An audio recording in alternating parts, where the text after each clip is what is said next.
Hello, and welcome to Mysteries, Monsters, and Mayhem. This is our premiere broadcast, so we figured we'd tell you a little bit about what it's even going to be about. We'll be talking about the obvious mysteries, monsters, and mayhem, but so it's going to be true crime type things. We're going to talk about cryptids. We're going to talk about the paranormal. We're going to talk about anything that catches our creepy little minds and that we like to talk about, basically. So you can see more information at mysteriesmonstersmayhem.com, and we also have a Facebook page under that name. So join us there. We'll post extra little things. We'll post articles. We'll post pictures from the stories that we tell. And we have email. Yes, we do. You can write to us, and we can talk about things that you want to talk about. Or if you have really bad grammar, we can make fun of you. And we definitely want your stories sent there. So that's mysteriesmonstersmayhem@gmail.com. So send us your stories. We want to hear them. Our next episodes are going to be on Colorado, but then we're going to be moving all over the place, and we'll share your stories as they come in and catch our attention. If we think we're going to do a story on it later, then we might save yours for that episode. And just a warning, I'll warn you about me. This could take a long time. We might, good. We'll establish rules, but then I'm probably going to break them, and my ADHD brain is going to talk about whatever the hell it wants to. We're not going to guarantee this is safe for work or safe for kids. There's going to be profanity. So just be prepared. Miss Potty Mouth 2020 over here.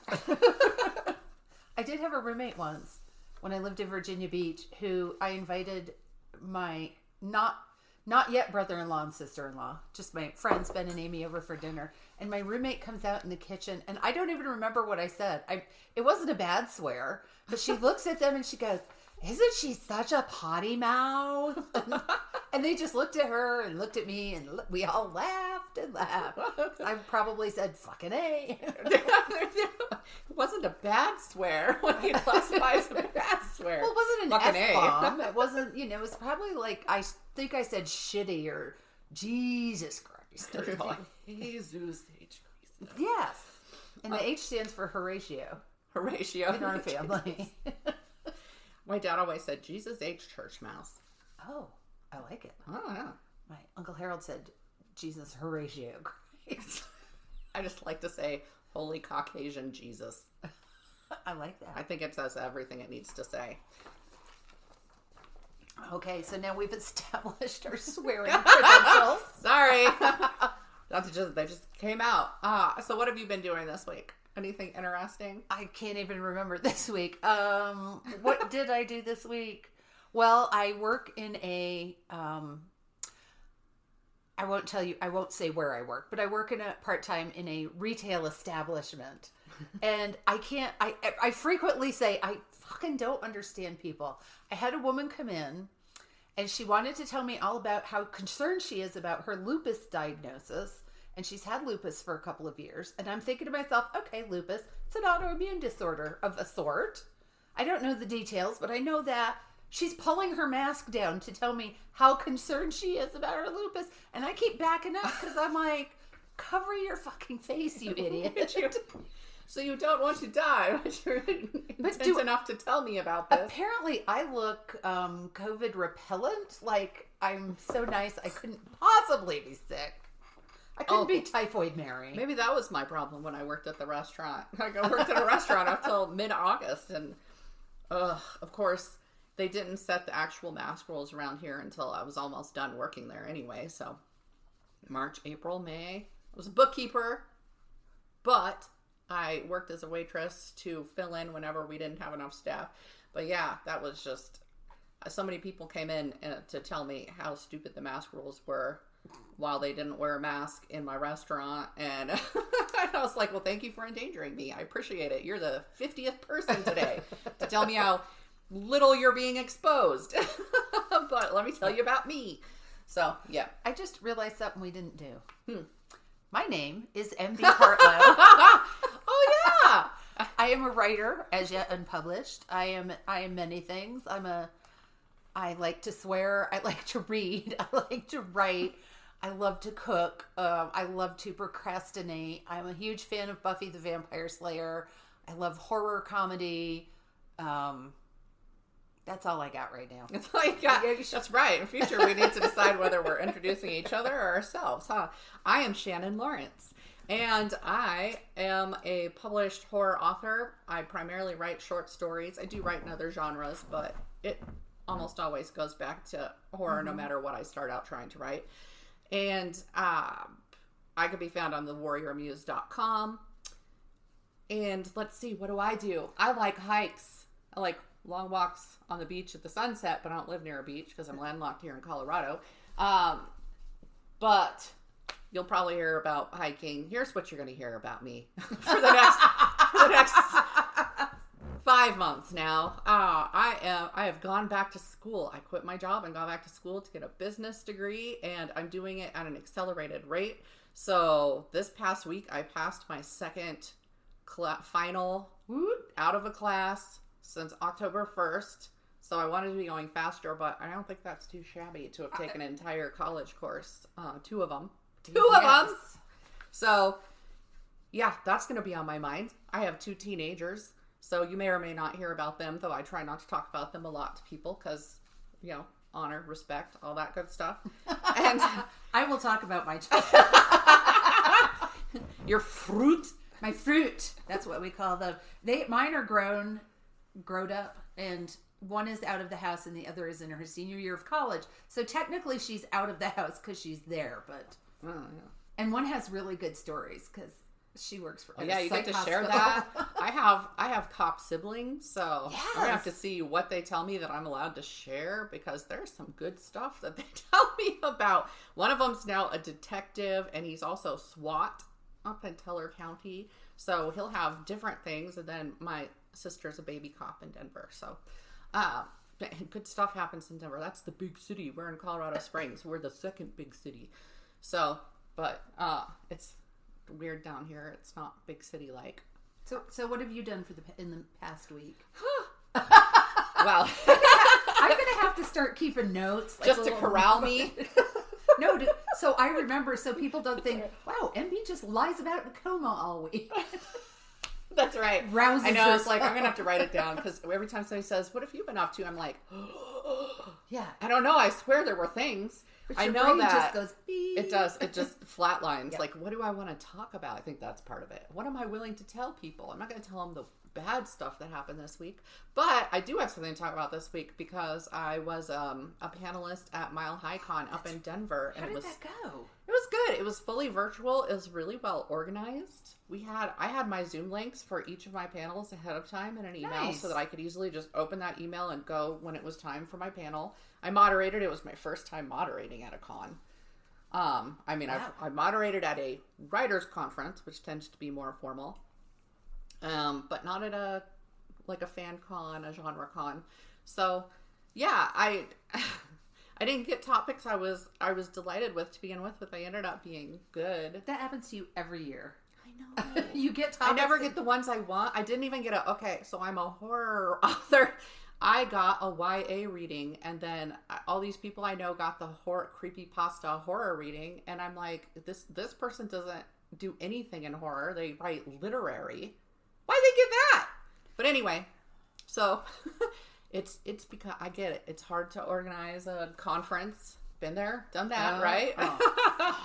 Oh. Yes. And so I take what I get, and I try not to complain about it. But I was a little sad that I didn't get a horror reading, because it's October. I'm a horror author, and I had a new book coming out November 20th. So it all would have been nice had I gotten to actually share horror. But anyway, on Friday I did a panel on is that the food sources? The food thing? Yeah, alternate food sources, which, you get like I'm saying, you get thrown onto panels, right? And you may or may not know anything about any of it. The 4 people I had on that panel, they knew about it. Like, they were writing about post-apocalyptic and stuff for alternate food sources. One of them had this whole thing in her book about spirulina as this nutritive source, and One of them had grown up on a farm. They just really knew what they were talking about, so I didn't get to steer it to like eating people or anything. It wasn't. Oh, no Soylent Green. No Soylent Green. We didn't get there. Was it bugs? Are we eating bugs? We didn't even really get to bugs. Like it was about nutritives and how to best farm and convert, say, malls or old buildings or their parking lots to something that you can grow stuff in and stuff like that. So it didn't go. That's the beauty of panels, right? It doesn't go necessarily where you think it will. I had all these questions written down, but I like to let them steer it as a moderator. I figured that was the better way to do it. So yeah, we could have probably done like a half-day workshop on that, basically, and just done it in chunks where we didn't even get to cannibalism and... Hey, now we can suggest it as a workshop for PPW. That's right. Hey, do this, and here are the people. And then I did one on self-publishing platforms. Cory Doctorow was one of the panelists. Oh, wow. Yeah. Oh, it was great. He had I was sitting there, we were doing their introductions, and I'm like, okay, I have to ask you, are you sitting on a swing? And he was. So during this pandemic, since they've been trapped at home, they had built this bar in their house, and they have swings, like at Pig Latin Cocina or whatever it was where we went. I just talked to somebody the other day who went there, and I said, love their food, but all of their friggin' seating is uncomfortable. And the woman was like, well, yeah, it is, but well. So yeah, I was just like, and I was like, I feel like I need a swing in my office. Right there in the doorway. With the vaulted ceilings, it'd be tricky to put a swing in here. But... Jeff could handle it. Oh, yeah. He'd be like, hold my Dr. Pepper. Yes. What I want, he makes, including this office. So, yay. He does good work. But yeah, so that was it. I did that, and I had a reading, but I'd pre-recorded it, and so I'll be able to post all that, though, because I think I can post even the workshops. Nice. I saw they had some glitches. They did the first day. We didn't know. So our Zoom worked fine, but attendees were signing in through other ways to watch it. But if they wanted to, they could click and then sign into the actual Zoom. So we had, I think the highest we got was 6 people attending that one, maybe. The Amazon one, or the self-publishing had a lot more people, but... I didn't realize that people just weren't able to get in. Maybe that's why we didn't have anybody, because they were all trying to sign in from the website to whatever their back way was. And I thought it was interesting. I never went, but they had a virtual green room on Discord, and I was thinking I kind of wanted to check that out. So I'm going to ask people how that went for maybe conference. We must know people who went to the virtual green room. But I was like, I just want to go do things. Which is weird. Normally we would have been, the two of us would have been at Mile High Con up at the hotel and this year it was going to be a new one. The Marriott, that's right? The new hotel. And we had the breakfast place all picked out. Oh my gosh, yes. It was what's it called? It's like the original Pancake House in Denver. It's so good. You're going to find that we talk about food a lot because we enjoy it. We enjoy food. Yep. We like going to all the little new restaurants, which hopefully... someday soon we'll be able to go back to. Right, and that they don't all shut down because of this. I was talking to one of the panelists who's up in Denver, and she said all of her little restaurants up there that she went to have closed since the beginning. They just couldn't do it and soldier through. So the little restaurant I worked at is still soldiering through for now. So they were holding pretty steady when I was still there. They have some loyal customers in the neighborhood, which is good. So I think that worked out. They didn't get as much business as they would have had they been a downtown restaurant or a main drag restaurant, but they got local, and so it was steady. And so instead, now with the pandemic, they didn't lose all that foot traffic because their loyal customers still came. So it's interesting to consider that maybe that maintains people. And we've been trying to do takeout from the smaller places. Mm-hmm. So, because we would like them to be there when we can go back. Except one of the places we discovered during the pandemic that we were getting takeout from, really enjoyed it. And then my husband went to pick up some food, and they have a big sign on the door that says, we don't care if you wear a mask or not. Uh-uh. And I went, oh, that's really too sad that we can't go back there anymore because they had the best wings. But I've got a new wing place. Okay. Purple Onion. Really? I told you about Purple Onion, haven't I? Yeah, I think it's so. because it's near. I've It's never not. been. Yeah, it's on Academy near Constitution, near where Mike's Camera used to be. Their food is really good. But somebody told me, oh, you should try the wings. So I said, hey, you guys have wings? Yes, we do. And they were fucking delicious. We got some that were, I think I got salt and pepper wings. And then they have some that are like sweet hot with a chili sauce. And oh my God, they were both delicious and crispy. I hate a flabby wing. Yeah, after going to Buffalo Wild Wings or whatever it is, I can't do the flabby... No. Like you get at a pizza place or something anymore. No. Which is, I was fine with it before. Now I'm like, what is this? And it sets off my texture alarms. Yes. No. So, we tried out Colorado Crust Pizza. Where's that? It is on Delmonico. What's it near? You know where Mama Pearl's was? Yes. It's not there anymore, but they've moved, but it's in that shopping center. Oh, cool. I will try that out. So Rock Rimmon in Delmonico, but it was they like the garlic. I approve. Which was amazing. And we had this one. It's called it's like the K2 or something like that, and it had sausage and pepperoni and mushrooms and bell peppers and everything is whole milk mozzarella, and then garlic and and they add Parmesan, but like you can actually see that they grated it on top of it. It's got not out the little of the green pearls. canister. Oh my gosh, no. So it was good. I wanted to get another one. It's like Maui Wana, and it had bacon and Canadian bacon, and pineapple. And I would eat that. I would eat that right now. You hear that? We're blasphemous, and we like pineapple on pizza. Not on every. But you know what else I like on pizza? Dill pickles. And see, I haven't tried that yet. It's best when you get something that's like a supreme pizza that's got a lot of stuff on it. I wouldn't get just dill pickles. Is it a New York thing? No, I discovered it in Arkansas. Oh. There was this pizza and it had, it had pepperoni and sausage and onions and mushrooms and peppers and possibly something else. And I said to the very nice waiter, I didn't want that much meat because, there's no fat in the rest of it. So I said, can I swap out the sausage for another ingredient? He said, sure. What would you like? And I looked at the list and I went, dill pickles. And he's like, are you sure? And I said, yes. And he said, okay. Oh, it's delicious. And I found one pizza place here in town that will do it without giving me a hard time. And that is the one on Palmer Park. We've been there with one of our critique groups. It's by BJ's Velvet Freeze. Oh, yeah. Leon Jesse's. Leon Jesse's. I'm like, and I want pickles on it. I want dill pickles on it. And they're like, all right. Okay. The Colorado Crust Pizza has vegan cheese available too, which I thought was awesome. That is. Yeah. So I think that's the only new place I've tried recently, really. But I've been meaning to. We always went to Domino's, which is right there, because I'm not the one eating pizza. And this time I wanted pizza. So when I want pizza with everybody on pizza night, we either go to Savelli's in Manitou, and there I need to have the meatball pizza because it's amazeballs. And then now Colorado Crust Pizza is definitely in the rotation. I think the kids liked it too. My daughter just likes cheese pizza. So. Oh, I'm sorry.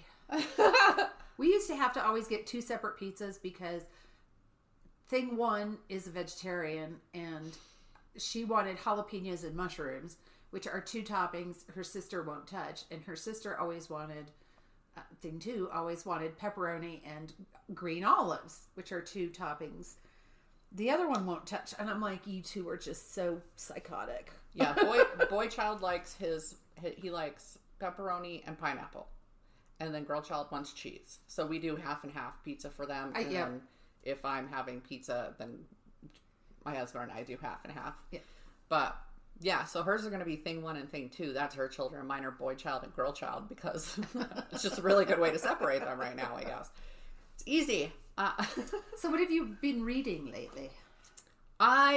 Because I joined the Sisters in Crime book group. You weren't there. I was not. That was the day I went up to Denver, so I got on just in time. But so I'm finishing up Barb Nicholas's. I read them out of order. I accidentally read the fourth one instead of the third one. And love so that. I'm reading her third one, which I think is called Ambush. I've got it upstairs, and now I don't remember. And that's terrible of me, but Barb Nicholas, her books are amazing. By the way. They are incredible. And it was really good to actually see her and talk to her, even though, because we are doing a Zoom book groups. Yeah. I will be there for the November one because it's Becky's book. Yeah. And I've already read it. Becky Clark's, it's her first crossword puzzle one, right? Yes, Puzzling Inc. Yeah.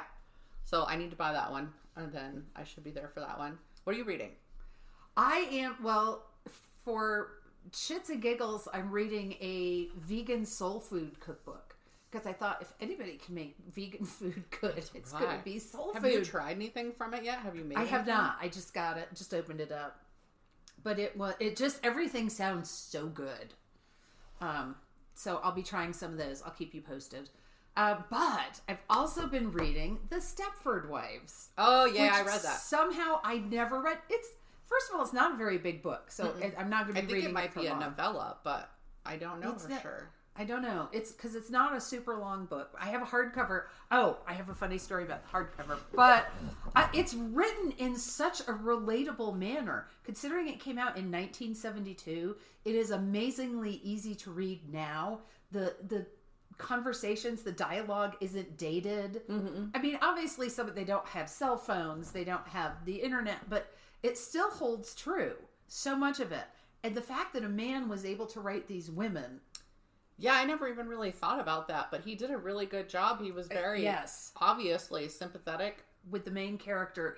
She is so good. So I got this in a book swap, and so I opened it up, and the woman who sent it to me had told me, "Is it okay? It's a secondhand copy, but it's a first edition." I'm like, "Oh, gee," and it has the person who owned its name. And then it says Hollywood, and it says 1972. It's John Hillerman. Now, if it's the John Hillerman I think it is, I have no reason to believe this. Hillerman might be a common name. I don't know. Especially in Hollywood. It's the guy who played the English butler on Magnum P.I. And he played the mayor in no shit. Blazing Saddles. That's John. And the actor's name was John Hillerman. Because I opened it up and I saw that. I said, John Hillerman. And Joe and I are looking at each other. Why does that sound so familiar? So, of course, he Googled it. He's like, oh my God, it's that actor. I love that actor. And let me tell you, he had beautiful penmanship. The way his name so is. Jealous. I know. There's a meme going around right now. I don't even remember what the meme says. But it's handwritten. It's like cursive on a piece of paper. And every time I see it, I'm like, oh, I wish I had fine motor skills. But I don't. I never have have like had, a doctor. Never have had good handwriting, ever. I'm just always jealous of my friends with their bubbly, cute, feminine writing. Oh, and the little hearts. Oh, yeah. And the bubbles over the all eyes. the stuff they could do. Like, and I was like, can you read it? Good. It's good enough. Exactly. I was also reading, I had to look at, that's why I looked at my phone while you're talking. Sorry. Sure. I'm boring. I try and read a craft book. Yes. Writing craft book. And it'll be like a chapter a day or whatever on days that I'm writing before I get started writing. So right now I'm reading Chuck Wendig's Damn Fine Writing, I think it is. That is a good book. Yeah, Damn Fine Story. Sorry. Damn Fine Story, Mastering the Tools of a Powerful Narrative by Chuck Wendig. So that's good. It'll be entertaining. I just finished Anne Lamott's Bird by Bird. Oh, I love that which was also entertaining. I found some people were offended that I said I wasn't sure how much I liked her. After read, and she's just a very honest person, and I like that. But some of the things she said, I was like, "All right, let's stop harping on the Special Olympics and and your gay preacher friend or whatever. Yeah. Do we have to know he's the gay preacher every time you say it?" So it was stuff like this, but I know it's an older book, so it just each time that happened, it took me out of it. Have you ever read Rita Mae Brown's writing book? Do you know who Rita Mae Brown is? Yeah. Okay. Oh my God, you have to read it. It's hilarious. Not intentionally, though. She's like, there's actually a point where I'm reading this book and she's talking about how you really need to keep and ride horses to be a good writer. And I was like, what? I am just totally screwed. Well, crud. I can't fit one in my backyard. And I like horses, but no. Let's see. Fire pit, greenhouse, or horse. Well, you got to have a niche, right? And that's hers, I guess. And she wrote all these kind of groundbreaking Ruby Fruit Jungle and stuff like that. And now she writes books with a talking cat and dog, solving mysteries. Cute. But yeah, it's a big switch. I mean, they're huge sellers, so. It was like when I realized George R.R. Martin writes horror and good horror. Mm-hmm. They popped up in one of the best horror of the year anthologies that I read, and I was like, this is one of my favorites in here. Unexpected. Or when I read a Clive Barker short story in one of them, and there was no like body horror to it. Are you sure it was Clive Barker? Oh yeah, and not only that, but the monster, it was very, very discreet, and I was like, you know what, I think I had a very closed-minded view of Clive Barker, and I'm going to change that now. Not that I didn't like the stuff I knew came from him. This was what he does, body horror, here's this fascination, but he writes very different stuff. I did sign up for the next book exchange. Yay. Oh, yeah. I was going to, but on the books, is it Books of Horror? Yes, it's on Facebook. I think it's just called Books of Horror, and anybody can join the group. And it's talking about horror books. There are some authors on there, and it's mostly fans and readers, and people are talking about what they're reading, and people will say, should I read this book or not? And one of them was Carrie and Comfort by Dan Simmons. Okay, yeah. I think. And it was called one of the best horror novel, or it's on that top 100 list, which so is. Yes, but it was called one of the top 3 horror novels of the 20th century. Really? That was my face. Oh. So I said to someone, whoever had asked the question, I said, you know what? I remember reading this years ago when it first came out. And I said, I really enjoyed it. I said, I recently reread it, and top 3 of the last century? I think not, but I said that's just my opinion. Is he the one who's put his foot in his mouth recently about Greta Thunberg? I don't know. Okay, maybe. Then I'm not gonna pursue that. It might not have been him. So anyway, some guy jumped on and was all affronted, and I said, you know what? Liked it when I first read it. It doesn't work for me now. Live your best life. I don't, if you love it, that's great. I'm happy for you. I don't. One of the horror groups I'm part of on Facebook, it's every day somebody else has to come on and be an edgelord and be like, I know this is an unpopular opinion, but Stephen King can't write. And then every freaking day there's a new thread, and then people jump on and razz them, and then other people say, oh my gosh, you're so right. I tried to read one of his books and I couldn't. And it's like, well, he has 5 billion. Maybe try a different one and maybe not. Who cares how you feel about Stephen King? Read him or don't. Shut up. It doesn't make you important because you don't like Stephen King. So, and then I watch The Last Drive-In with Joe Bob Briggs on Shudder. And so he just had an episode he did a Halloween special on Friday. He and Darcy, the male girl, who I adore. And people complain about the movies that get chosen every time. Everybody wanted it to be Halloween 3 because Darcy's been pushing for it. So I was reading. I don't like to partake in the drama, but I do like to read other people's drama on Facebook sometimes because I'm like, you guys, is this really the most important thing happening in your life right now? Because I wish something like this was the most important thing in my life. Or is it their distraction? Their life at large is too much for them to deal with, so they jump on some minor pissant issue and just blah, blah, blah, blah, blah, blah. Yeah, they didn't. I had never seen it. So the first one I'd seen, Haunt, and it's a newer movie. It might be a Shudder original, but I don't remember for sure. But it's about going through one of those haunted houses that's supposed to be extreme, and of course it's really, really extreme, and it's not what it's supposed to be. Is the gist of the story, and so everybody had to complain about that. And then I was like, I liked it the first time I watched it. I liked hearing his commentary. Okay. And then the next one, oh my gosh, what was it called? It was the dumbest. We're about to get a doorbell ring here, so I see an Amazon package being delivered to the front porch. But, oh no, what was it called? Hack-a-Lantern. I have never seen Hack-a-Lantern. It was the most bizarre, cheesiest, badly acted. Oh. But it was great because of that. Okay, they can. I will watch schlock horror. I will watch any horror and be happy. Honestly, I'm not that picky about movies unless there's a reason that I really, truly hate it. But it was so bad. It was so bad, but it was so good because it was so bad. So, but yeah, just watching people on there argue about it, and it's like, okay. Mm-hmm. Have you watched anything interesting this week? I just watched Easy A. I love that movie. I was like, had you never seen it? I had never seen it. Oh my god. And so it came up at some point and I recorded it. And I was like, Well, this is a hoot and a half. That I watch that one a couple times a year. I love the snarkiness. The family is perfection. Oh my God, Stanley Tucci as the dad. And who's Laura Linney? No, it's not Laura Linney, but I don't remember. Is it Miranda something? I don't remember. The parents. Oh my God, her parents. When her mother goes, she's talking about the girl is finally. Sorry, spoiler alert. The girl is finally coming clean to her mother about all this stuff that's going on. Because she brings up, this guy comes to her house to see her, and they go upstairs and they're talking, and her mother's like, "So is the sweet, nice, gay young man your new boyfriend?" I am confused. And her father said something similar.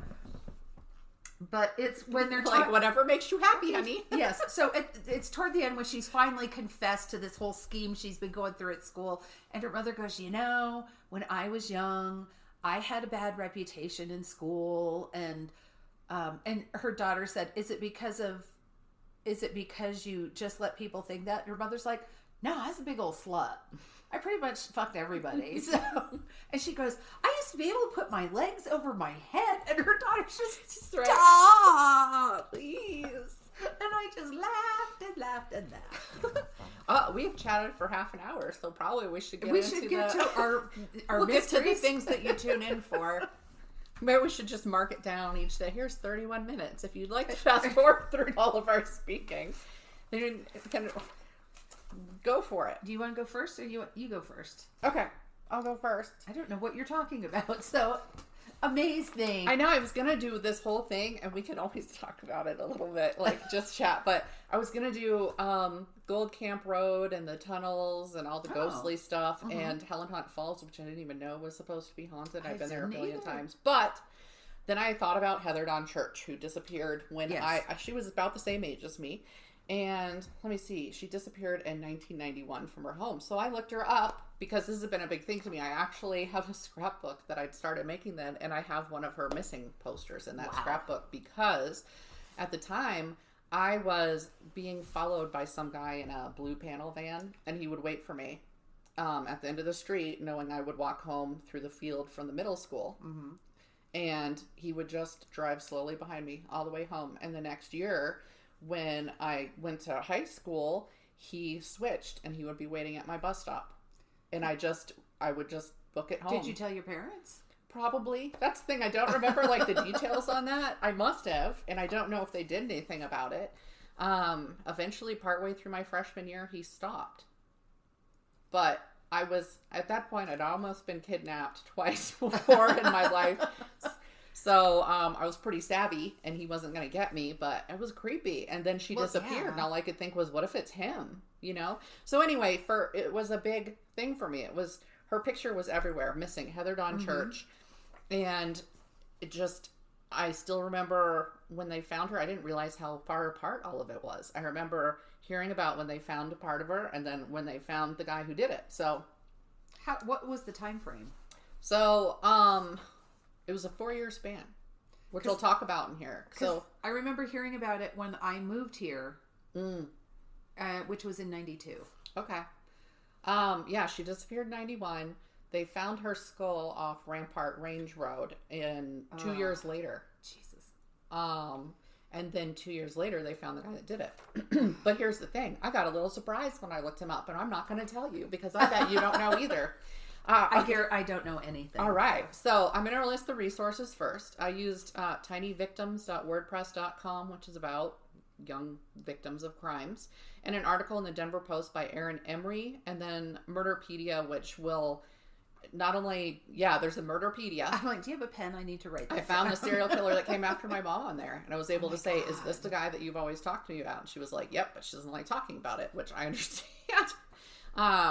I'll probably cover that at some point because he was a serial killer, but I was, I think, 3 years old when he came after my mom. I was in the car. So anyway, we'll talk about him another time. Yes. There's a couple things in Oregon that I have some little ties to that we'll probably talk about. But Murderpedia, and I will say Murderpedia will collect articles on the murder and then kind of gather them in there. So that was the main source for a lot of the other things. Like the Boston Globe was that one of their articles was quoted in there and stuff. So I think I quote that one. But it's a really interesting website if you want to look up serial killers. I'm surprised I don't hear about it more often. If you would hand me a pen, please. I'm going to write down Murderpedia. See if this one works. And that way we can link to, I'll probably put links on our social media and stuff. Yeah, social media when we do these so that people can look at where we got the information. So. Or cool pictures. Yes, definitely. And you can see these shady ass dudes that do all this and are like, they had sex with me consensually. No, dude, no, they did not. All right. So, Heather Dawn Church, 13 years old, disappeared from her Black Forest, and that's the north of Colorado Springs, home September 17th, 1991. She'd been babysitting her 5-year-old brother. Her parents had her 2 other brothers at a Boy Scouts meeting, and that's why she was there watching them. So they got home. They find her 5-year-old brother, I think his name is Sage, sleeping. No Heather Dawn Church. She'd been taken from her bedroom. Oh. So something that always drives me nuts, and I think this is kind of universal, is of course you can find a ton of information on the killer. You can rarely find a ton of information on the person they killed, which on the one hand is fair because how much do you want out there? And she was a minor. On the other hand, you end up talking about the killer, not the victim. But I will say that I'm going to quote part of tinyvictims.wordpress blog, the blog post that I got it from, so that you know what kind of girl she was and you know why they were pretty sure she hadn't just run away in the middle of the night. So, as she'd written on a Mormon church questionnaire that eventually made its way into a police file, her short-term goals were to be nicer to her brothers and get straight A's. She liked animals, dollhouses, swimming, biking, playing the violin, and tag. Her favorite passage of scripture was love one another. She was also an honor student. So they didn't think she'd run away. Nobody thought she'd run away. And that's good because it means that they might move a little faster in investigating. The only evidence they found of the person who took her were fingerprints off the frame of her window. Or some articles said the window ledge, some said the window screen frame, maybe it's both. So they ran them, no match. They sent them out to neighboring jurisdictions, no match. Couldn't find him. 2 years later, her skull was found off Rampart Range Road, which is goes out of Colorado Springs. It's a dirt road. A lot of people go on it to look at the aspens in the fall and all that good stuff.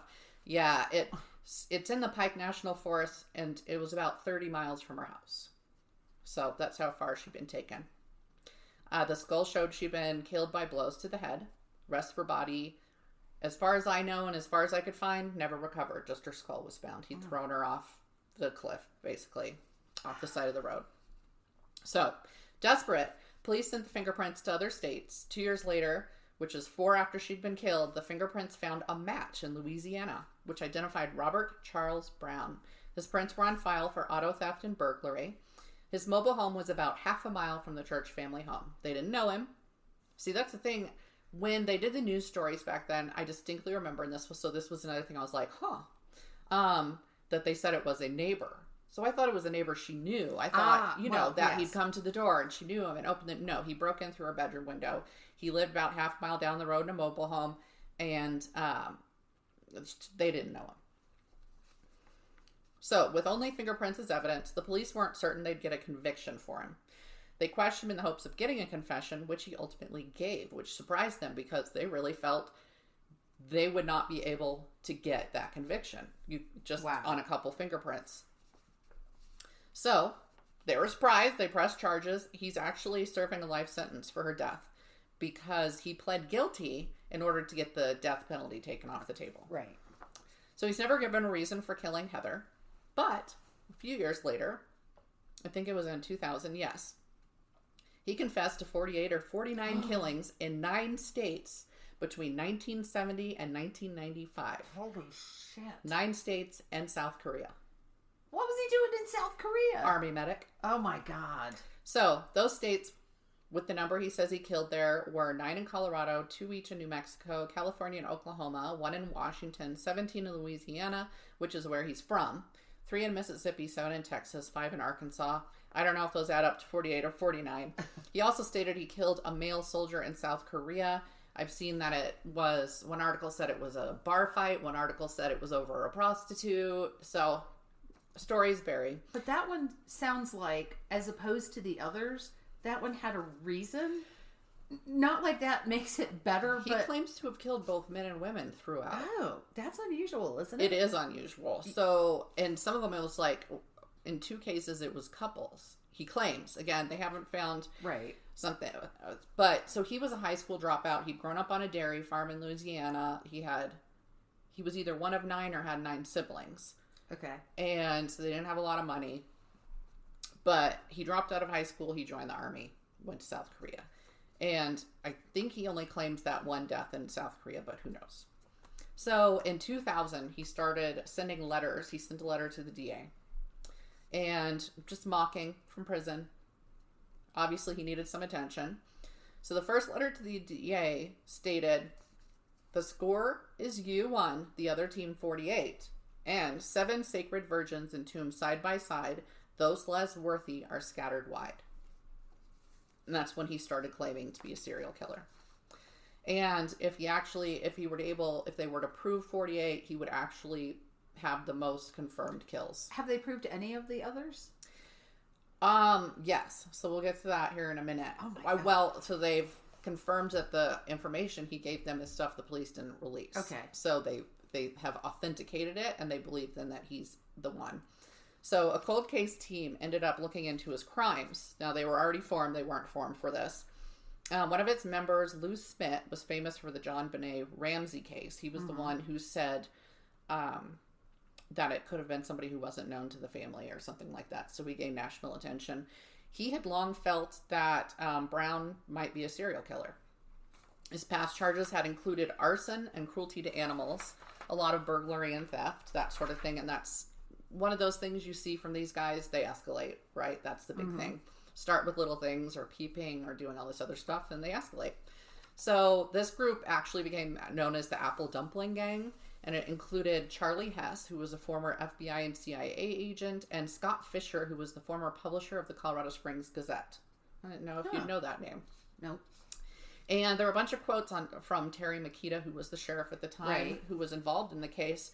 And I wish if I'd done the research sooner, I could have interviewed Terry Makita for it, because he knows my brother and their neighbors. Yes. So as of the time of the Denver Post article that I got a lot of the information from, that was in 2006, 7 of his claims had been substantiated by him knowing information only the killer could know that was not released to the public, with 41 unsubstantiated. In 2006, investigators were following leads about 22 of them that they felt were solid. Oh yeah. So when asked why he committed his crimes, he said he was disgusted by the women's lack of morality. He was an incel. He was quoted as saying, "Women try to present themselves to be one thing and then always prove to be something else." The Boston Globe quoted him as saying, "Women are unfaithful, they screw around a lot, they cheat, and they are not of the highest moral value." It should be noted he was married 6 times. Oh my God. 3 of his wives have claimed abuse since this information came out. He claimed many of the women he killed cheated on their husbands and boyfriends with him, and that's why they were trash, that's always that double standard, right? Yeah. Like, oh, well, they had sex with me, so they must be trash, but the fact that I'm having sex with all these women doesn't mean anything. Yes. Although I'm like, well, they had questionable something if they were. But anyway, I don't think that was the case. That was not the case, obviously, with Heather Dawn Church. No, that's the thing. It's and like, that's what drives me nuts throughout this whole thing. There's other victims, and I'll talk really briefly about them. But then how do you justify breaking into a home to get a little girl who was... Yes. That's exactly why I wanted to put the information out there about her. And he won't... I'll say it later, but he now claims that he didn't kill her. He says all these other ones he did. But I've seen this with other serial killers. There's ones they're ashamed of. And they'll deny, or there's aspects they're ashamed of. Mm-hmm. Like they're fine with murder but not with rape. Or they're fine with all the ones they did unless they're minors. Yeah. But there's absolutely no reason for his fingerprints to be on her window frame. No. He wasn't a home repairman at the time or anything. Right. So one of the reasons he wasn't caught, he murdered his victims in a variety of ways. So... including strangulation with his hands or ligatures, chloroform, ant killer, and ether, gunshots and stabbings with items including an ice pick, a dull blade, and a screwdriver. He said they were often crimes of opportunity and that he would get in his car for road trips and drive until he found something to do, as he called it, an opportunity. So it was people he happened to cross. Ant killer? Yeah, there was. So when I looked at it, the ant killer had a form of chloroform in it at the time. Okay. Yeah. Because that was the one that jumped out at me. I know that, me too. I'm so nodding and going, Wait, ant killer? Okay. Diatomaceous earth? That's what we use. Well, and so from what I found reading through, because the good thing about Murderpedia, right, I went through and I could read the local stories because El Paso County Sheriff's Department was contacting these other counties and saying, hey, claim this. It sounds like it might be feasible. You might want to look and see if there's any crimes that fit those descriptions. And then those local papers and the local constabulary or whatever would put out information on them. And he mostly, he didn't really kill most of them with the chemicals, but he would drug them and then do the killing and the raping and whatnot, which is actually a really good thing if you ask me. Nobody knows for sure, but it seems to me if he was doing that, then maybe they were unconscious when he was doing bad stuff to them. But he either cut up their bodies and put them into trash cans, or he dumped their bodies in bodies of water over cliffs and in ditches, and he often cut them up and did that anyway. He claimed to have consensual sex with many of his victims, but refused to speak more on that when pressed, which again, I've seen with other serial killers, it means he's full of shit. Mm-hmm. It's believed that his murders were never connected due to his conducting them in so many ways, so many places, and with the mix of men and women. The ages ranged from, I think, 13 to 26. 26 was the oldest. He liked petite women weighing less than 100 pounds. Who can't fight 5'2" or so. Exactly. Or who are less physically able to fight back. Not that there aren't 5'2" women who are tough as funky. That's right. But he usually met his victims at bars or along the road. He also said he's bad with names, and with many of his crimes, he could only give a location, circumstances, or a nickname he'd given them, which I've seen that a lot too. They don't know their names because they're not people to them. Right. They were never human. So there's a Colorado one, and she went missing from the Cowboys nightclub in Colorado Springs, where he's claiming that he did this. They haven't connected this yet. But he just called her the cowgirl, for example. And there was one who was Hilltop Bar Lady or something like that. There's one who specifically did that, and I just listened to a podcast about him not that long ago. He was a trucker killer. Oh. And that's what he did too. They all had nicknames so that he could remember them, and he wrote down stuff, but it was the nicknames. So he said, the cowgirl, he dumped her body on Gold Camp Road, which is another dirt road. We have a lot of like Jeep roads and stuff like that around here because we're in the mountains. All they found when searching there all these years later was part of a cowboy boot. So they do think that maybe she was dumped there. The thing is, animals scatter the bones. They get buried. But they did go to where he said he'd thrown her body, and they did find what looked like the top part of the boot. So, I think of brown and black. In 2006, he admitted to the murder of 15-year-old Rocio del Pilar Sperry, an El Paso County mother of a 3-month-old and wife of a soldier at 15. So, he met her at a gas station, took her on a date to a movie. After the movie, he claims he took her to his apartment and strangled her. Her body's never been found, but thanks to his admission, he was given a second life sentence. So he is serving 2 life sentences here in Colorado. He claims to have cut up her body in a bathtub and to have dumped it into a trash can. Her husband lost custody of their daughter due to suspicion he was the killer. They were never able to convict him, but he lost his child because of this and his wife. And because that's who they always suspect the spouse. Absolutely. First. And there are a bunch of cases. He's not the only boyfriend or husband who was blamed for the deceased's death. And this little girl grew up thinking her dad was a killer. Killed her mom. And she's, I don't remember. She's 11 or something. I don't remember. But she now knows that this guy's been convicted of her mother's death and it wasn't her dad. But how do you come back from all that? Yeah, because your relatives, whoever has custody of you, is telling you, I'm sorry, no, you can't have a relationship with your father. He killed your mother. He killed your mother. And now you have to reprogram your brain. How can you ever... that would be so hard. That's... Hello, therapy. They interviewed him and he was just like, I'm just so glad that they know what happened. You know, I lost my wife. I didn't know where she'd gone. And then I lost my daughter. And I'm like, this sucks. Yeah. Like one of the ones, I don't remember who it was, but Brown admitted to it.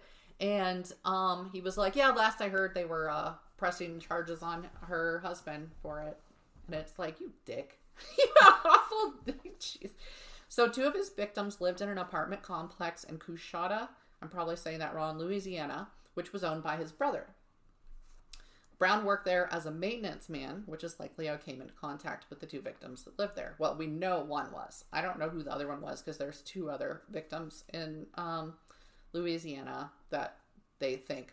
So, the victims of his corroborated crimes were Catherine Fuzzy Hayes, who was 15, found strangled in a creek in Louisiana a few months after her disappearance from Fausto's restaurant on July 4th, 1980. He said he used shoelaces to kill her.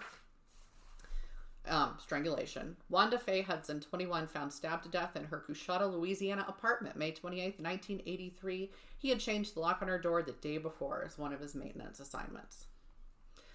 Faye Aline Self, 26, of Louisiana. She was reported missing March 30th, 1983 after leaving the Wagon Wheel Bar with a man. He claims he dumped her body in the Red River, but it has never been found. He used a chloroform-soaked rag on her in her own apartment, but she died before he could tie her up or have sex with her because he'd overdone it. So he left the rag lying on her face and went to get rope, and when he came back, she was dead. She left behind an 11-month-old daughter. Melody Bush, 22, of Fayette County, Texas. She was found in a drainage ditch, dead of acute acetone poisoning, March 30th, 1984. He said he picked her up from the side of the road, barefoot, after a fight with her husband. The owner of the Stag's Head Bar confirmed she'd been barefoot and inebriated, so... His information is correct, and they hadn't put out that she was barefoot, so it's one of those things that they're like, yeah, so she'd had a fight. She was having trouble walking because she was drunk. She went out and walked along the road. He picked her up.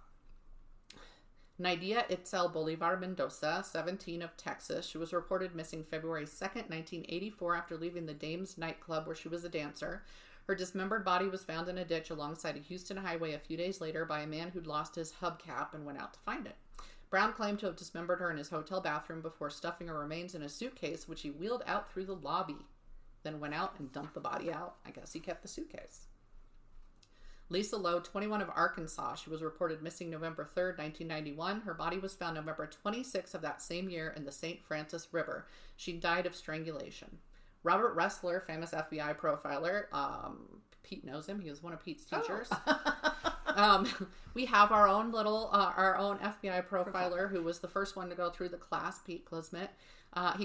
Ressler can caution that while Brown is likely a serial killer, so he does think that these substantiated crimes are real, he obviously has a big ego and is likely inflating the number to gain attention, since it would put him as having the highest confirmed body count. I think the highest confirmed is Gacy at 33, where they actually found the bodies and could... Right. Yeah.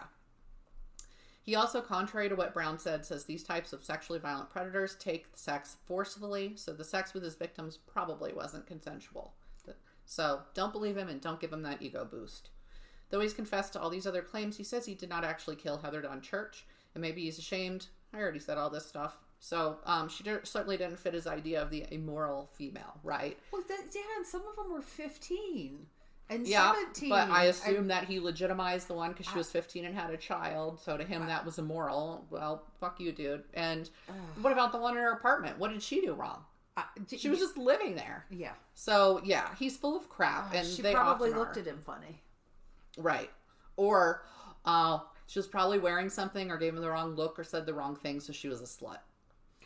Or he was hitting on her and she was like, fuck off. And... Right. Well, she was obviously giving it to everyone but him. So. Right, of course, because that's how it works. That's what the incels think, right? I mean, he's pretty standard incel right there. So there is a book out about him. Charles Hess wrote a book titled Hello, Charlie, Letters from a Serial Killer, because when he sent that letter to the DA in 2000, this Apple Dumpling gang took on writing to him and getting them to talk to him. He wouldn't let him come visit at first, but then when he stopped writing to them, they just went and visited him, and then he agreed to talk to them more. And he's big on trading for favors, so he'll say, I'll give you 3 victims, what their locations are, what I remember about them, if you move me to a better cell or if you get me a doctor. And so they had said in 2006 everything that he asked for were things that they could give him in exchange. So I could not find anything after 2006, which is what I really would have liked to talk to Makita about it. Yeah. Because what happened after that? Did they find any more? Even all the articles in other states. Of course, that was when 2006 was when he got convicted of that the 15-year-old's death. Right. And that's why it was in the news. So now it's just not in the news anymore, which is disappointing because I'd like to know if they ever confirmed any. I'd like to know if he made any more exchanges for something. So anyway, it'd be interesting to maybe do an episode in the future where we talk to maybe some of the members of the Apple Dumpling Gang, Makita, and saw if there was any more information. Yeah. But that's it on that one. I had no way. I've thought my whole life from when I was 13 on, or I was probably 14 when she actually disappeared because I was about 8 months older than her. I've known about that, they found her killer, thought it was a neighbor, had no idea that this guy in 2006 had confessed to all these other crimes and was claiming to be a serial killer. No, I've never heard any of this. No. I'm like, it's like, surprise! Yeah. So let me ask you, are you classifying this as a mystery, a monster, or just generic mayhem? It's pretty much all three, I think. It is. Right there. It really is. He spread plenty of mayhem. I guess it's not really a mystery. It kind of is, though, because we don't know how much he's telling the truth about. That's true. I found like a Westward article, and then I went and tried to re-find it, mocking was it the New York Times or the Sun or something like that, because they felt that they were just glorifying what he'd done and falling for it to promote Hess's book. So there was some little infighting in the news, which was interesting. But there were a lot of cautions, and there were a lot of the jurisdictions that were contacted that said, we're not finding anything that matches what this guy says. I think like in Monterey, California, he claimed to have killed a couple that he came across. Stuff like that. So who knows how much he's making up and how much is true. That's what I want to know. I want to take his claims one by one. Yeah. And go, okay, this supports it or this doesn't support it. Right? Like put it out there to all the online yes, people who would look to solve crimes. And and solve a few more. It'd be fascinating. But it was really interesting. I'll just say, if you want to go to the Murderpedia page, again, I'll put the link up. There's all the local articles from the different places. I got that little bit more information from each, and like hearing what they were doing to look into it and saying, yeah, this matches this crime. A lot of people are pulling their cold case files to try and put this together. Right. But at that time, they're all on paper. So like Louisiana, when he's claiming in the 1970s, it's all on paper and it's in folder, it's in boxes stored somewhere. And it's damp there. It's absolutely, that it's been lost. So that was mine. It's moldy and mildewy. So, all right. Well, I am going to talk about the Colorado Springs axe murderer. Ooh. So, I originally, let me flip through and find my... I'm not quite as well organized as you are. So this year, on July 19th, there was an article in the Colorado Springs Gazette by Jennifer Molson, because she lives 2 doors down from where this axe murder took place. So, she was kind of doing a retrospective, and would you live in a house that you knew someone had been murdered in? She said she did not feel uncomfortable living 2 doors down from it. But she didn't know that she would buy a house if she knew someone had been murdered in it. But these happened in 1911. Oh, wow. So the article was dated, I got to flip back and forth because I was taking so many notes. I was like, it's just so the first murder happened in Colorado. Well, so these axe murders took place in 2 homes in Colorado Springs. The article is dated September 21st, 1911. So in one home, it was Alice Mae Burnham and her 2 children, Alice and John, who were 6 and 3 years old. Oh. In the other house, it was Henry Wayne, his wife Blanche Wayne, and their 1-year-old daughter. So what really is striking me right now, having listened to you talk about the whole thing with Heather Dawn Church, is how things were investigated then as opposed to how they're investigated now. Mm-hmm. So, for instance, they found a bloody axe inside the door, but they thought it was one that had been used to kill chickens, which was common back then. Everybody had Sure, but it's in the house. how much blood was on there from the people versus chicken? My dad used to they had to wring their necks. Yes. Well, but even after that, you got to chop the head off. Yeah. At some point, the head has to be removed. I feel like this is a chicken neck right here. Just this tiny little circumference. Yes. On the axe, but okay. And so this is going to be graphic. So their heads had been crushed. Mm-hmm. Because apparently the killer did not use the sharp edge of the axe, but rather the blunt edge, the blunt side of the axe. I mean, their heads were obliterated. The Burnhams were in their bed. They were covered with blood. The walls were spattered. Same thing with the Waynes. So middle of the night. Middle of the night. And he came in. It appears that he came in through a window. I also love the way that the news was reported back then, because it was a thickly settled neighborhood and not a footprint to be found. Now, I'm going to come back to that, the whole evidence thing later on. Now, originally, so with the Burnhams, remember, it was Alice May, and her 2 children. Her husband was originally the first one arrested. He worked at the Modern Woodman Sanitarium, which was a few miles away, and his employers vouched for him that he was there. What I'm not clear on is he was referred to as a consumptive who may have previously lived there, and he was also referred to as an employee. So I'm not sure if he was there because he was sick, or he was sick and got better, or he was working there to pay for staying there. And shout out to consumptives. That is a person with a wasting disease, especially pulmonary tuberculosis. Yeah, and it's probably important to mention that Colorado Springs was a huge place. We had, I don't want to call spas, but I guess the sanitariums. But yes. I know when Helen Hunt Jackson came out, it was because she had tuberculosis. And they called it something else, the one she was at, and it was the Seven Falls. Yes, something other ritzy. I guess it depended on how much money you had to pay for your room. Yeah, and what's the castle? Miramont. Yes. Miramont was a sanitarium, and they had huts. Yeah, they weren't. Now these were not like made out of sticks. They were the little Quonset hut sort of thing. They have a great display and explanation of this whole thing, not the murder, but the. The sanitariums and the tuberculosis at the Pioneers Museum. Mm-hmm. So the dry air, I guess, was supposed to be good for the tuberculosis. Yes, the altitude and the dry air. They assume that the Waynes were killed first, but they're not 100% sure on which order it went in. So I'm reading this article and I'm kind of like, I never knew there were axe murders in Colorado Springs.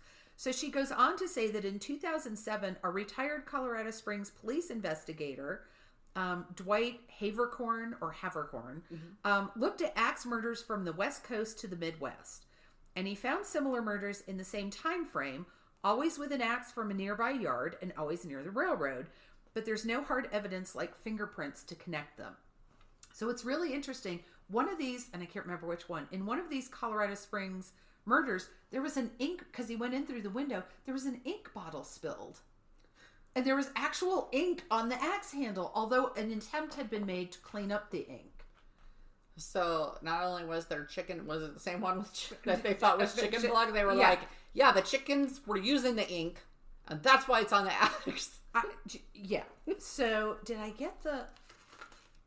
Yes, I do have some of the... from the 1911 article. From the original article that was in the Gazette in 1911.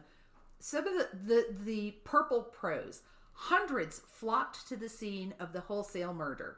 Men cursed and swore and threatened lynching if the murderer could be found. Women and children with faces white and tear-stained, formed in groups and talked in whispers of the terrible tragedy.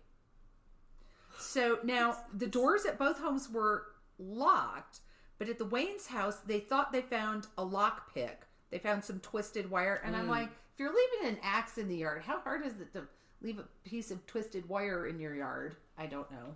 But part of the screen was cut away. And it was at the Burnhams that the ink was spilled. Did he use their axes or did he bring an axe? It was completely crime of opportunity. Okay. It was because back then many people, you were chopping wood, right, or chopping heads off a chicken, whatever. But there were axes. It was frequent. It was not. It would be like us leaving a snow shovel out. Okay. Or a hose, maybe. I like this world where there's just axes in everybody's yard. Right? I guess. So, Mrs. Burnham was in a delicate condition. Oh. So, now besides the husband, they did hold an Italian laborer named Tony Donatello. He had previously had some kind of issues, so where his sanity was questioned. It doesn't say why. That's what I hate. I always want to know the full story, and it's like, his sanity had been questioned in the past. I'm like, why? Was he picking his nose in church, or was he, right, urinating on Main Street? Did he disagree with somebody, and therefore he was crazy? Yeah, was that reserved for women? I was going to say, did he think women should be equal to men? Yeah, I would label him as crazy. Stick him in the loony bin. They seem to imply that he may have been caught in some kind of compromising position with one of the women. And so there may have been some kind of affair going on. What'd they do to her? Well, she's dead. So loony bin! Yeah. So the Colorado Transcript out of Golden, Colorado in 1915 had an article, kind of a follow-up. And this is just, I am telling you, because this goes on. It goes on from Colorado Springs. It does seem to be that this, I mean, really, how often do you hear the phrase axe murderer and it's a joke? You don't, well, he doesn't look like an axe murderer. It was a thing, though, like in the 1800s and early 1900s, right? It seemed to be a very common way to kill people. And it was, all these murders took place, and I'm going to get to the similarities, but they were near the railroad line. Oh, yeah. So, which was obviously much bigger back then, because that was the mode of transportation. So, in March 26 of 1915, Springs axe murders laid to Negro held for 30 deaths since 1911. Oh. And a man named Loving Mitchell from St. Louis, Missouri, was arrested for the murder of William Dawson, his wife and daughter, in Monmouth, Illinois, in September of 1911. And so was he black? Yes. Yeah. Yes. He was later released. There was another black man, I didn't get his name, arrested and released. Some of these Thank murders... goodness, and they weren't lynched. One of them, they arrested like 4 different people and released them. I'm like, could you not hold them for questioning? Right. Do a little investigation. One of the things that strikes me is back then, here it is. I'm like, I know I wrote this in red so I could find it. It was common. So a police department did not investigate murders. It was common to hire private investigators to solve murders instead of the police doing it. So the Pinkertons, Burns was one of the company and Pinkerton was the other one. So they hired from Burns and Pinkerton up in Denver to come down and investigate the murder.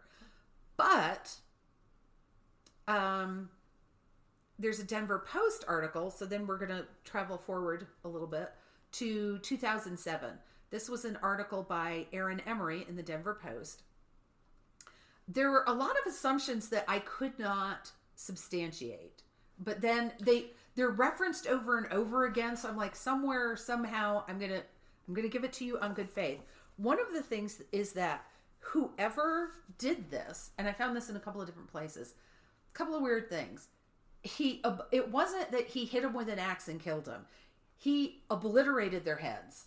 Right, he used the blunt end on all of them, and it wasn't one blow, it was many blows. It was like 30. This was an angry man. This was a very angry man, and it was almost always seemed to be families. Mm-hmm. He wasn't going after women, and it wasn't people who had pissed him off. It was families. With little kids, 6, 3, and 1, right? Yes, and some of them there was an infant. There's one I'll get to later. There were even guests. There were 2 kids staying from another family. I know how that's just horrifying. But here's the thing. After he killed them, he pulled the covers over their head. Oh, remorse. And there is indication he always washed his hands before leaving. So they found like a basin of bloody water. Some of the houses, I'm saying we're going to assume it's a male. He would go through and cover the windows and mirrors with cloths. And in one, I don't know if this was the only one that had a telephone. Was he ashamed of seeing himself in the mirror? I have no idea. But in one, he took blankets and covered the telephone. Now, this was the old, what was that show? Remember Green Acres? Yeah. And Sam Drucker's store? It was the wall-mounted phone that you had to turn the crank. Love those! So that's the kind of phone it was. So it's not like, it's not like your cell phone today that it was going to be going off all night. Yeah. But it's like he covered it.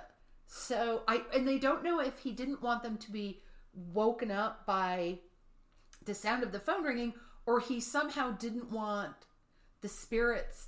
There was something about... Yeah, because there's thing about covering mirrors. Yes. And also, it's like his spirit overlord was telling him to do. But yeah, that is a common thing to cover mirrors, because spirits can come through the mirrors, yada, yada. So, it's just... So... Havercorn, the retired detective in Colorado Springs, thinks he's responsible for 25 murders. There's a town in Portland, Oregon, and one in Rainier, Washington. I didn't go back and research this. But then there's Monmouth, Illinois, Ellsworth, Kansas, and Colorado Springs. All places you could get to on the train that are main. I think there's main tracks that go to Illinois. Yes. Kansas for certain, because it followed the cattle routes, maybe. Maybe. That's very likely. And all of them, they ruled out robbery immediately because there were valuables in plain sight. So it was just horrible. So leaving out the people on the West Coast, we've got the first one happened in Colorado Springs. Then there was William Dawson and his wife and daughter in Monmouth, Illinois. Then there was William Showman and his family in Ellsworth, Kansas. Then there was Joe Moore. Oh, little fly flying by me. So it was Joe Moore and his wife and his 4 kids and 2 guests that were 2 little girls that were spending the night with them, because they'd all been in a church program together. Oh my gosh. So to be able to, were they all in their beds, or was there? Yes. So he had to have killed the parents first, basically, because... He went by the bedroom where the 2 guests were. He went by in this one, in Villisca, Iowa. He went by the bedroom that the kids were in and went and killed the parents first. Yeah, because, typically it's the husband that goes first, because that's the biggest threat. Right. Then the wife, then the kids. But, it makes me think of Amityville, right? Where they were all asleep in their beds. Yes. And... yeah. Then there was a 6th one that you can't say for sure, that may tie it all together. It's Mrs. Mary Wilson and her daughter-in-law in Columbia, Missouri in December of 1912. And there's and it's like, you can't even tell which one's link. I'm like, apparently there were a lot of people riding the rails and killing people with an axe in 1911. I know riding the rails, that's a big one, and even further into the 1900s, there's that one guy who had the white dog and would just chill in their houses and eat, and that was wasn't that 80s? It might have been. So anyway, here's something I thought was really interesting. So Colorado Springs, periodically that one comes up in the news. It's been in the Denver Post, it's been in Golden. So every few, the time periods are getting longer and longer, but it gets revisited and people go back and look at it. The one in Villisca, Iowa, the one in Illinois, those are all Monmouth, Illinois. Monmouth, there's tons and tons and tons. The one that happened in Ellsworth, Kansas, it's like, boop, nothing. It's like there were the articles when it happened. They're mentioned in the larger articles in other places. I can't find anything from Kansas or from Ellsworth talking about it after the fact. So I do have my daughter. Thing 1 is in Kansas. So I said, hey, what do you know about Ellsworth? And she said, I drive through it on my way to Salina, and there's a prison there. And she's like, that's all I know about Ellsworth. Are there train tracks? Of course there are. There must be. So there was an article in the Smithsonian. Mike Dash wrote it for the Smithsonian, The Axe Murderer Who Got Away. And it kind of pulls all these together. And in the Villisca murders with Joe Moore, it's like all of a sudden they are not wanting for suspects. So Joe Moore worked with Frank Jones, who was a business competitor and a state senator. And Joe had been working for Jones's business, which was farm equipment, selling farm equipment. And he left and opened his own competing business and apparently took the John Deere contract with him. Okay. But also, Joe may have had an affair with Moore's daughter-in-law at the time. Well, how would people know if two adults were having an affair? Apparently, this daughter-in-law was quite rambunctious, we'll say. But she made her assignations on the party line. She did everything by telephone. And for those...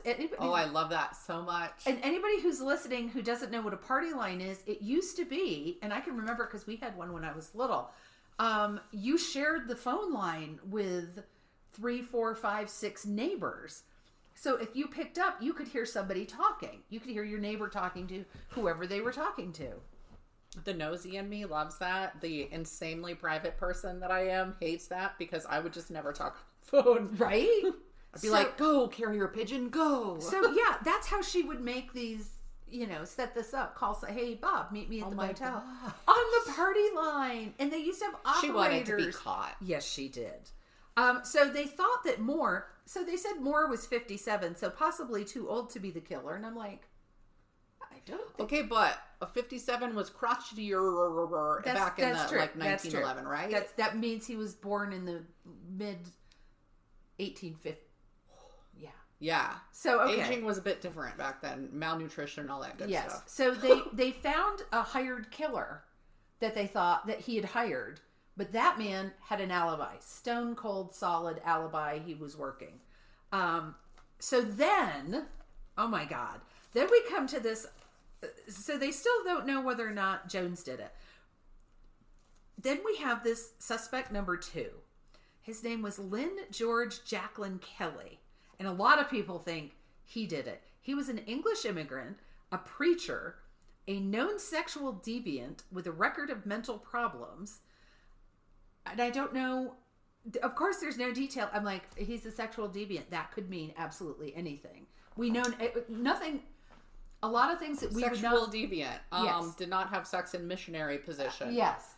Showed his feet in public. Yes.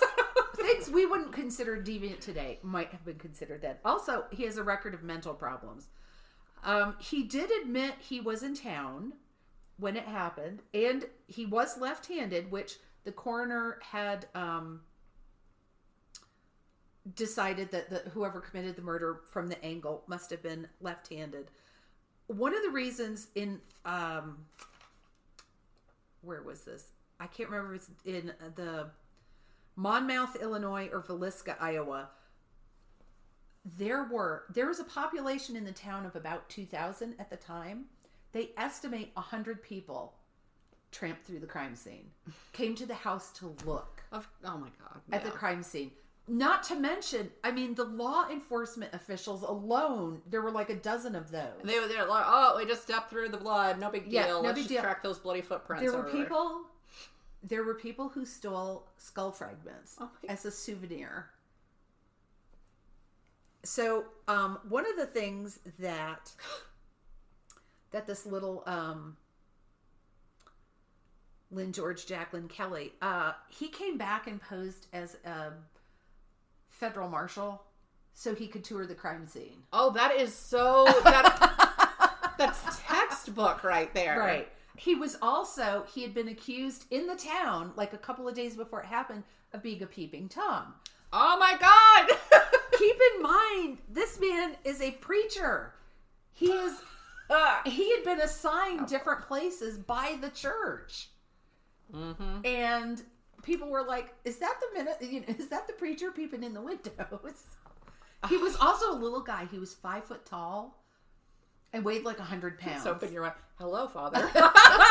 What can I do for you today?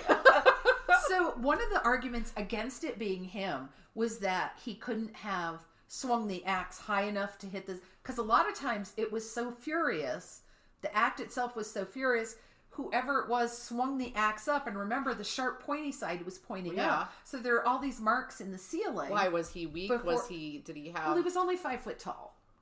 But there's a picture of one of the bedrooms, and in those old houses, part of the bedroom ceiling was canted at an angle. So it was a low wall with a sloping ceiling and then a flat ceiling at the top. So I'm like, anybody could have reached that. It wasn't a...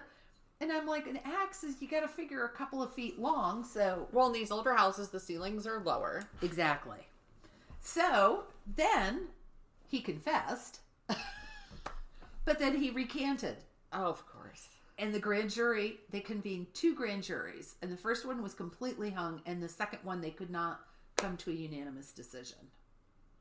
And then he went back to England. So a lot of people think he escaped back to England. Absolutely. So then and yet here we go with another one. In 1913, Special Agent Matthew McClowry, I'm guessing at the pronunciation, he thought the murders culminated. Remember I said Mary Wilson and her daughter-in-law in Columbia, Missouri? Because the person who murdered them was Henry Lee Moore, George's son, and the husband of the murdered woman, the other murdered woman, because he was a convict. He had recently gotten out of prison with a history of violence, and he was actually convicted of that last murder. They didn't make a good case, I don't believe, for connecting him to all of the others. Okay. It would be a nice end cap. That would be a nice way to do it. But was that one also blunt side of the axe? Yep. Okay. However, somebody pointed out anybody in that day who was going to do something like that would most likely know somebody who's familiar with using an axe. This is graphic and gross. If you use the pointy end, it's more likely to get stuck. Oh yeah, then you got to do the whole. You got to, yeah. Okay. So I also think it's more, if this person is angry and has this thing about bashing them, an axe is quick. Yes. Comparatively, if you're using the sharp end, right? Yes. You don't get to just bludgeon them to death. Bludgeoning's a very different. Yeah. Crime. And obliterating them. Yeah. So out of the 10 cases total, in 8 of them, the murder weapon was abandoned at the scene. In only 1 of them was it not an axe. 1 there was a pipe found. Oh. In 7 of them there was a very close railway line. 3 of them happened on Sunday nights. There was covering the victims' faces. There was washing the hands at the scene. But in at least 5 of them, they have proof that the killer lingered in the house after he committed the murders. Yeah, that's always so weird to me because that's right there. It's weird to me though that maybe that's why he covered them. Maybe that's why he covered the mirrors and stuff, right? Because if he was going to be chilling and eating their food or whatever they normally do, it's so often they're eating their food. Yes. And it's like, are you hungry after your hard work there, bud? Okay, speaking of food, in one, because back then you got bacon in a slab. Mm-hmm. There was a big slab of bacon wrapped in a towel on the floor of the bedroom the 2 guest girls were in. Okay. And I'm like, why? Were you just carrying the bacon around the house? There's so much we do. So to this day, there were so many people arrested. It's like, well, maybe Shannon did it. Let's arrest her, and then we'll worry about it later. Right. We'll see. We'll make it stick. No, it wasn't. Okay. Let's investigate. It's like one of the CSI shows with the redheaded guy on it. It was that one. It could be so and so. They troop off, and it must be so and so. And then they ask them like 2 questions. Go, it can't be them. And TV shows is always the third person. Yeah. Or at least we found that out with, what's one based on Bones. Kathy Reich's books. Yes. My husband stopped watching. It's like, it's the third person.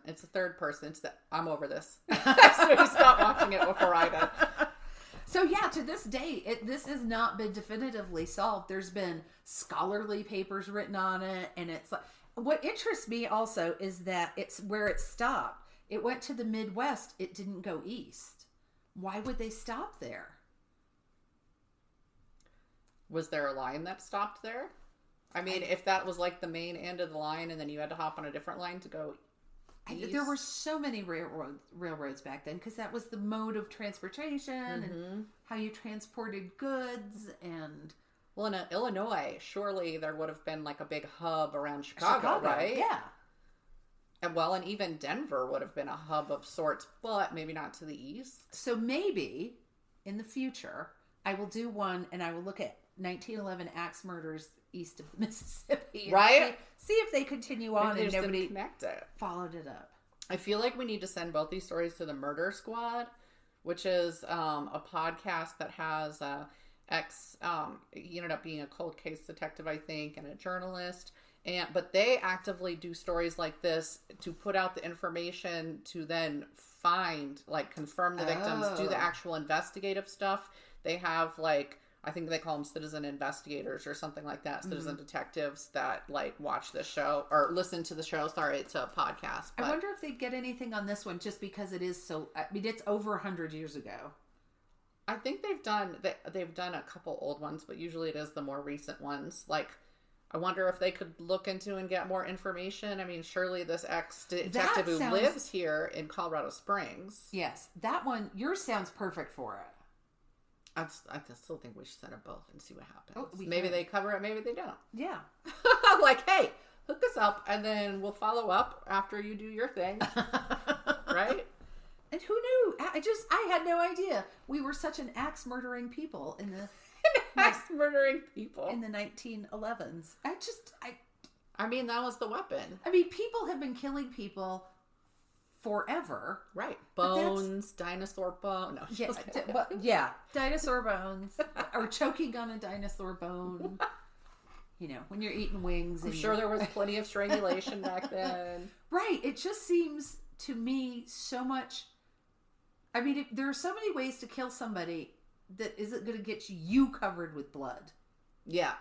I'm wondering if in some of the cases, because some of them he washed at the scene and some he didn't. I'm like, I wonder if he learned how not to get blood all over him. Just wearing his gloves and an overcoat, wearing his preacher dress garb.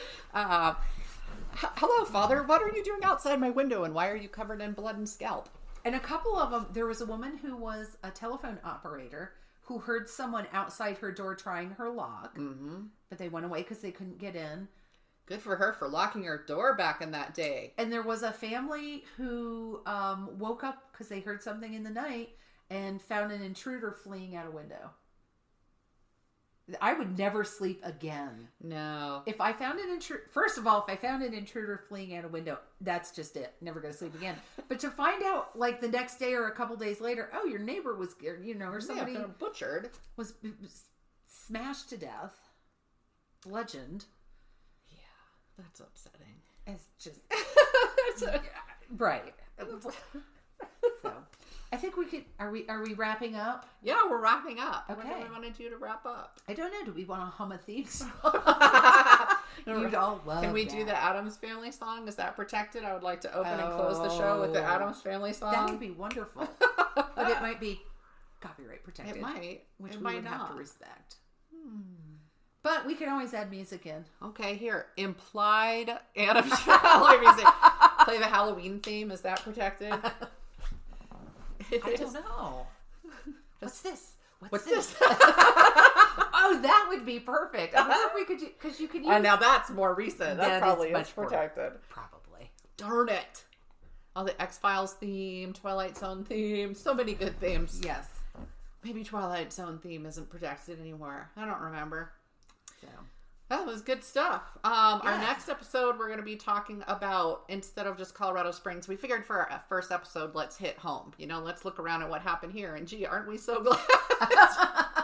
But a lot of serial killers have come through, famous serial killers made their way through Colorado as well. And I mean, Ted Bundy was in prison up in the, up in the mountains somewhere. He escaped because they let him go to the library to research for his... his defense, because I think he was defending himself. He jumped out the window. He ran into the mountains. It was cold. He wasn't prepared. Some hunter found him. I don't remember. He was a California boy. Yeah, idiot. But yeah, it was definitely too cold for him. But so many of them you read, and I'm from Oregon, and I was born in California, so I basically have lived in the golden serial killer era. My mom, like, when you see pictures of some of the victims back in the day in the 70s, my mom just looks like she had the long, dark, straight hair. Yeah, she's the one I get my Cherokee lineage from in Potawatomi. So, and she just looked like, I told her that once, she was like, stop talking to me. It's odd to me how some serial killers have such a particular type. An aesthetic. Yeah, and sometimes it's the long, dark hair. Sometimes it's the long, blonde hair. Mm-hmm. It's surprising how many of the ones on the West Coast, I mean, if you're thinking California, were all about the brunettes. Because I don't know, I think in California, and that's where I put the blonde, even though I myself am a brunette from California. Yes. But I don't know, it's the generic, it's the cliche in California. So you think if you were going to go hunt the California girl, you'd be going after a blonde. But the ones I'm thinking of are really Oregon and Washington. That was the brunette, maybe. So I don't know. All right. Well, I hope you enjoyed our podcast. I hope you enjoyed listening to us. I hope you will tune in and listen to us again and again and again and again. I hope if you heard all the weird chair noises that you understand it wasn't us, it was the leather chairs that we're sitting in. Because I may or may not be able to figure out how to remove those, so enjoy. It'll be like the Tesla that makes the noises, that makes fart noises when you turn on your blinker, if you said it that way. That may be why I'm not allowed to ride in your Tesla anymore. It's been months, and then just the other day, my husband randomly did it to me, and I was like, God damn it. Cut it out. Okay. All right, we'll see you next time. Signing out. Keep it creepy, keep it spooky. Send us your stories to mysteriesmonstersmayhem@gmail.com. We want to hear your stories. We want to hear about your local stuff, your family stuff, the creepy thing you saw in the woods. Bring it. Bye.